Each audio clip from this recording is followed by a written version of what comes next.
ఎల్లకాలం ప్రభుత్వం మీది కాదు, ఎల్లకాలం రోజులు మీయే ఉండవు చంద్రబాబు, అది గుర్తుపెట్టుకో. మీ పాపాలు పండుతూ ఉన్నాయి వేగంగా. ప్రజలు దీన్ని క్షమించని పరిస్థితుల్లోకి వస్తారు. ఖచ్చితంగా మీకు బుద్ధి చెప్పే పరిస్థితులు రోజులు కూడా ఉంటాయి. చేతనైతే మంచి చేయండి, మంచి చేసి ప్రజల మనసులు గెలుచుకుని ఓట్లు ప్రజల మనసుల్లో స్థిరస్థాయిగా నిలబడే కార్యక్రమం చేయండి. కానీ తప్పుడు రాజకీయాలు ఈ మాదిరిగా నువ్వు ఒక్కరివే చేస్తావు అనుకుంటా ఉన్నావు. ఇదే మాదిరిగా కొనసాగితే రాష్ట్రంలో ఒక తప్పుడు సాంప్రదాయానికి నువ్వు నాంది పలుకుతా ఉన్నావు. నువ్వు వేసే ఈ బీజం, నువ్వు వేసే ఈ తప్పుడు సాంప్రదాయం, రేపొద్దున నువ్వు వేసే ఈ బీజం చెట్టు అవుతుంది. రేపొద్దున నువ్వు ఏదైతే ఇత్తుతావో అదే పండుతుంది. రేపొద్దున మళ్ళీ మీ గ్రామాలలో మీ కార్యకర్తలకు ఇదే పరిస్థితిని ఇదే మాదిరిగానే మళ్ళీ జరిగే కార్యక్రమాలు కూడా జరుగుతాయి. అటువంటి తప్పుడు సాంప్రదాయాలు దయచేసి ఇప్పటికన్నా ఆపండి. నాయకులుగా ఉన్న మనలాంటి వాళ్ళం ఇలాంటివి ప్రోత్సహించకూడదు. ఇలాంటివి ఎవరు తప్పు చేసినా తప్పు అని చెప్పే కార్యక్రమం నాయకులుగా మనం చెయ్యాలి. కానీ దగ్గరుండి ఈ మాదిరిగా ప్రోత్సహించడం అతి దుర్మార్గమైన కార్యక్రమం. దయచేసి దీనికి ఫుల్ స్టాప్ పెట్టే కార్యక్రమం ఖచ్చితంగా చెయ్యండి చంద్రబాబు అని చెప్పి సందర్భంగా మరొక్కసారి చంద్రబాబును ఈసారి హెచ్చరిస్తున్నామని కూడా చెప్తా ఉన్నాం. ఈసారి కోరడం లేదు, హెచ్చరిస్తున్నామని కూడా చెప్తా ఉన్నాం. ఇదే మాదిరిగా జరుగుతూ పోతూ ఉంటే మాత్రం ఎవరైనా కూడా ఊరుకునే కార్యక్రమం జరగదు. రియాక్షన్ అనేది ఖచ్చితంగా ఉంటుందని కూడా చంద్రబాబు నాయుడు సందర్భంగా గట్టిగా చెప్తాను. అలాగే మీరు చెప్తున్నారు, దయచేసి మీరు మనం గెలిచాం కదా అని చెప్పి గత ప్రభుత్వ నాయకుల్ని కానీ వారి కార్యకర్తల్ని కానీ దయచేసి దాడులు కానీ ఇవన్నీ చేయకండి, వారిని హింసించకండి. కనీసం సోషల్ మీడియాలో పోస్టులు కూడా పెట్టకండి. వాళ్ళు చేసిన తప్పు మనం చేయదు ఎవరిని. ఎందుకంటే మరీ చట్టాలని అధిగమించి కొంతమంది చేసి ఉండొచ్చు. అది పెద్దలు పివి నరసింహారావు గారు చేసినట్టుగా చట్టం తన పని చేసుకుపోతుంది. అందుకని మనం మటుకు దయచేసి ఎవరిని కక్ష సాధింపు చర్యలకి తీసుకురాకండి. అది మనకి మంచిది కాదు, మనం చేయొద్దు. ఓజీయా సినిమాలు చేసే టైం ఉందంటారా? ఎలాగా మాట ఇచ్చాం కాబట్టి ముందు ఒక 3 నెలలు మీ కనీసం మీరు నన్ను తిట్టకూడదు. కనీసం ఒక్క రోడ్డు గుంతలు కూడా వేయలేదని తిట్టకూడదు కదా మీరు నన్ను. కనీసం గ్రామాలకి కొత్త రోడ్ల కంటే ముందు రోడ్లు గుంతలు పూడ్చి, పాట్ హోల్స్ పూడ్చి మళ్ళీ మీరు తిట్టకూడదు కదా. నిన్ను ఎందుకుంటే మళ్ళీ నువ్వు వెళ్ళి ఓజీ చేస్తామని మనల్ని క్యాజీ అంటే మరి నేనేం చెప్పను. ఒక భయంతో మా నిర్మాతలు కూడా చెప్పాను, కొంచెం క్షమించాలి. మా రాష్ట్ర మా ఆంధ్ర రాజ్య ప్రజలకి మేము కొంత కనీసం సేవ చేసుకొని కుదిరినప్పుడల్లా ఒక 2 రోజులు 3 రోజులు మీకు షూటింగ్ చేస్తాను, ఎక్కడికి పనికి అంతరాయం రాకుండా. ఓజీ చూద్దరు గారు బాగుంటుంది. పిన్నెల్లి ఆయన మీద ఒక హత్యాయత్నం, ఈవీఎం బాక్సులు బదలగొట్టారన్న ఒకటి, ఇవన్నీ కూడా రికార్డెడ్గా దొరికినాయి. రికార్డెడ్గా దొరికిన తర్వాత అరెస్ట్ ప్రక్రియ అనేది ఎలా జరిగిందో మనందరికీ కూడా తెలుసు. ఆయనని తీసుకెళ్లి ఆయన పరామర్శించడానికి జగన్మోహన్ రెడ్డి అనే వ్యక్తి, ఒక మాజీ సీఎం, ఫస్ట్ తీసుకున్న ప్రోగ్రామ్ కూడా ఏంటంటే ఒక ఖైదీని వెళ్ళి కలవటానికని ఒక ప్రోగ్రామ్ తీసుకున్నారు. అది అతని ఇష్టం. అది కూడా ఏంటి, ఒక 25 లక్షల రూపాయలు ఖర్చు పెట్టుకొని అక్కడికి వెళ్ళి ఒక హెలికాప్టర్లో వెళ్ళారు. ఒక డబ్బున్నవాడు వెళ్ళాడు, తీసుకొని పెట్టుకున్నాడు. నేను ఇక్కడ ఏమంటానంటే యాక్చువల్గా పిన్నెల్లి గారికి ఉన్న ములాఖాతులు టైం అయిపోయింది.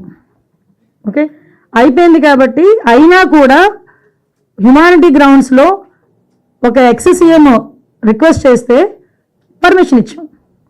అవునా కదా? ఇంతకుముందు చంద్రబాబు నాయుడు గారిని అక్రమంగా జైల్లో పెట్టినప్పుడు కుటుంబ సభ్యులకి 3వ ములాఖాత్ ఇవ్వాలంటే ఇచ్చేవారు కాదు. కానీ ఈరోజు మేము ఏం చేసాము, అతని రిక్వెస్ట్ అంటే అతనికి పర్మిషన్ లేదన్న సంగతి కూడా తెలుసుకున్న తర్వాత కూడా అతను రెడీ అయ్యారంటే అక్కడ గలాటా సృష్టించడానిక? యాజ్ పర్ రూల్కి పైకి వచ్చి హ్యుమానిటీ బేసిస్ మీద ఇచ్చాం. అఫ్ కోర్స్ ఈరోజు మేము చాలామంది చెప్తున్నారు దండోపదండాలకు వెళ్తున్నారు, అలాగే వెళ్తున్నారు, ఇలాగ వెళ్తున్నారని. నేను ఒకసారి ప్రిజెన్స్ ఐజీ గారితో కూడా మాట్లాడినా, అసలు ఎంతమంది ములాఖాతులు వెళ్తున్నాయి, యాజ్ పర్ రూల్ ఎలా వెళ్తున్నాయి, మేము అన్నీ కూడా మాట్లాడుకుంటున్నాం. ఆయన బయటకు వచ్చి ఈరోజు బయటకు వచ్చి అక్రమంగా అరెస్టులు చేశారు. అక్రమంగా ఏం సీసీ ఫుటేజ్ చూసిన వాళ్ళు ఎవరైనా అక్రమ కోర్టు ఇచ్చిందండి అతను అరెస్ట్ చేయమని? దాడులు ఎవరు చేశారు ఈ రోజుకి నాకు చెప్పండి. దాడులు ఎవరు చేశారు? దాడులు చేసినట్టు ఎక్కడైనా రికార్డెడ్గా ఉన్నాయా? ఎవరైనా కంప్లైంట్ ఇచ్చారా? ఏదైనా త్రూ రూల్ ప్రకారం చేస్తున్నాము. రూల్ ప్రకారం చేసేటప్పుడు దాన్ని కూడా దాడుల కింద మాట్లాడుకోవాలనుకుంటే మరి గత 5 సంవత్సరాలు చేసింది ఏమనుకోవాలి మేము? గత 5 సంవత్సరాలు చేసింది ఏమనుకోవాలమ్మా? స్టార్ట్ అయిన దగ్గర నుంచి మొదలు పెట్టారు కదా, ప్రజావేదిక కూల్చిన దగ్గర నుంచి మొదలు పెట్టారు కదా. మాలాంటి వాళ్ళందరి మీద కూడా 20 నా మీద ఒక 23 కేసులు, ఈవిడ మీద ఒక 7 కేసులు. ఏంటవన్నీ? మేము అవన్నీ కక్ష తీర్చుకోవాలని మేము మాట్లాడలేదు కదా. కక్ష తీర్చుకోవాలనుకుంటే వేరేగా ఉండేది. కానీ ఈ రోజుకి కూడా మేము పబ్లిక్ చెప్తున్నాం, చూపిస్తున్నాం, ఇది ఇలా జరుగుతుంది అని చూపిస్తున్నాం. దానికి ప్రతీకార దాడులు ఎక్కడ జరిగినాయని? ప్రతీకార దాడులు అంటే రెచ్చగొడుతున్నారా ఈరోజు వచ్చి? యాడి నుంచి ఆడిపోతాడు టిట్కో ఇల్లు ఇవ్వకుండా నువ్వు పోయి నేను మంచి చేస్తానని చెప్పగలడా? అన్నా క్యాంటీన్లన్నీ రద్దు చేసి అన్నా క్యాంటీన్లు పగల కొట్టి నీకు అన్నం పెట్టాడని చెప్పగలడా? రోడ్లు సరిగ్గా ఇవ్వకుండా నీకు నేను ఆటోలు ఇచ్చాను, 10,000 రూపాయలు డబ్బులు ఇచ్చాను చెప్పగలడా? ఏ పక్క నుంచి నీకు నేను మంచి చేశానని చెప్పగలడు? ఒక మాట, చిన్న మాట ఇది.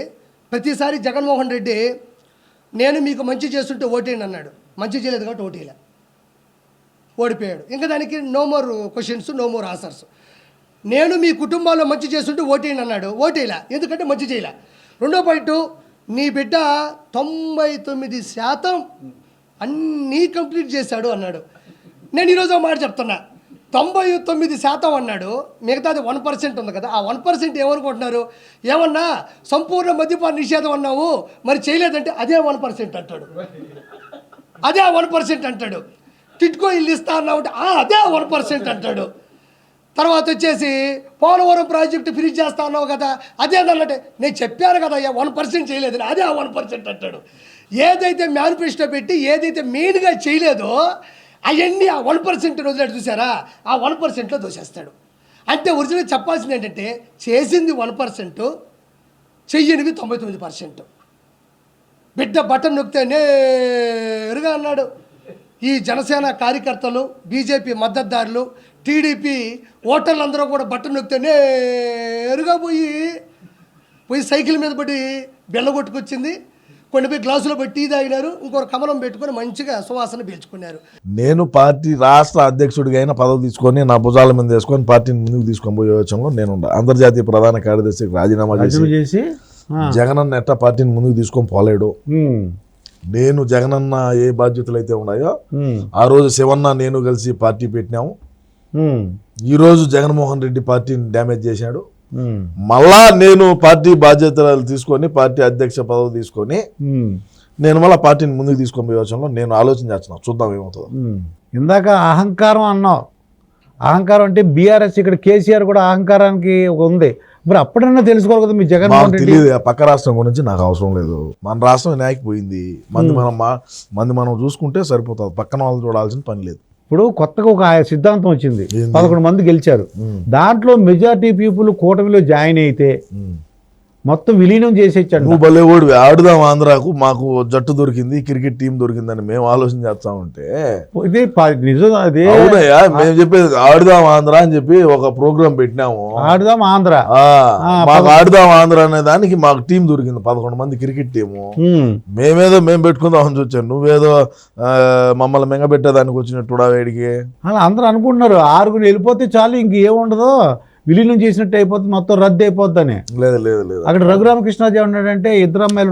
నేను రాత్రి కూడా రఘురామకృష్ణరాజుతో డిబేట్ లో కూర్చున్నా, ఆయన అదే అన్నాడు, మీకు ప్రతిపక్షం కూడా లేదు, జగన్మోహన్ రెడ్డి అసెంబ్లీకి రాడు. నేను దగ్గర ఉండి ఎట్లా ఒకటి చేసి ఈయన ఏమంటాడంటే రామరాజు గారు 2 అమ్మాయిలకి పెళ్లి చేసి మనవాళ్ళు మనవరాళ్ళతో చక్కగా హాయిగా ఉండు, వద్దు నీకు శాశ్వత జీవితం గడప అంటున్నాడు. మరి సలహా ఇవ్వచ్చు కదా సీమరాజు. చూద్దాం రేపు ఎల్లుండి అపాయింట్మెంట్ ఉన్నదే, పోయి కలిసి చెప్తా.